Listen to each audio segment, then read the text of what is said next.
আসসালামু আলাইকুম রহমতুল্লাহি ওয়া বারাকাতুহু। প্রিয় দর্শক, সকলে কেমন আছেন? আশা করি অনেক অনেক ভালো আছেন। আলহামদুলিল্লাহ, আমি অনেক ভালো আছি। প্রিয় দর্শক, আজকে আমরা আপনার কিছু এডুকেশন নিয়ে কথা বলবো। সেটা হচ্ছে আপনার ক্লাস 10 এডুকেশন বাংলা। দেখি আমরা কোনো ক্লাস পাই কিনা। শিখন কৌশল, ফরওয়ার্ডেড, রিলেটেড, পোস্টেড, অথবা আপনার আমি দেখি আপনার লগ ইন আসতেছে। ইতিহাস দেখি, বাংলা হিস্ট্রি নিয়ে আজকে আমরা যাবো। স্টোরি, ওকে।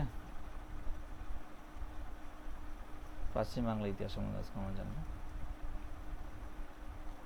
উইকিপিডিয়া থেকে জানবো, ওকে।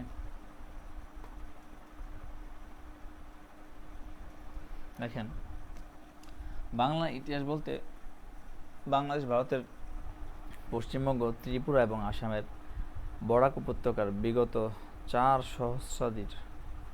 সহস্রাব্দের ইতিহাসকে বোঝায়। গঙ্গা ব্রহ্মপুত্র নদ এক অর্থে বাংলাকে ভারতের মূল ভূখণ্ড হিসেবে বিচ্ছিন্ন করে রেখেছিল, কিন্তু তা সত্ত্বেও কিন্তু ভারতের ইতিহাসে বাংলা এক গুরুত্বপূর্ণ ভূমিকা পালন করে এবং প্রাচীন রোমান ও গ্রিকদের কাছে এই অঞ্চল গঙ্গারিডাই নামে পরিচিত ছিল, ওকে।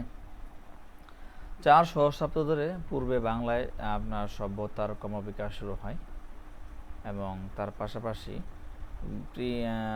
প্রাচীন গ্রিক ও রোমান ভাষার এই অঞ্চলের গঙ্গারিডি নামে উল্লেখ করা হয়েছে।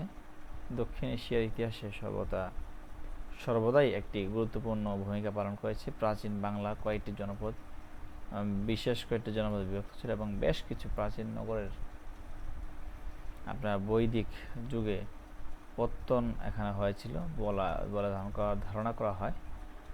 প্রাচীন বাংলায় অধিবাসীরা ভারত মহাসাগর অবস্থিত বিভিন্ন উপদেশ স্থাপন করেছিল। পারস্য, আরব, ভূমধ্যসাগর অঞ্চলের সাথে বাংলার দৃঢ় বাণিজ্যিক সম্পর্ক ছিল। এই অঞ্চল মৌর্য বা গুপ্ত সাম্রাজ্য সহ আরও অনেক জাতি ছিল, ভারতীয় সমাজের অংশ ছিল এবং বাংলা বিভিন্ন সময়ে আঞ্চলিক শাসকদের রূপে স্বীকৃতি পেয়েছে। প্রাচীন দুর্গ, নগর, গৌড় কখনো জনপদ গড়ে উঠেছিল, কখনো বহু বছর ধরে রাজধানী ছিল। পাল আমলে, সেন আমলে 11 থেকে 12 শতকে হিন্দু শাসক সেন আমলে শাসনকালে বাংলার রাজধানী ছিল গৌড়।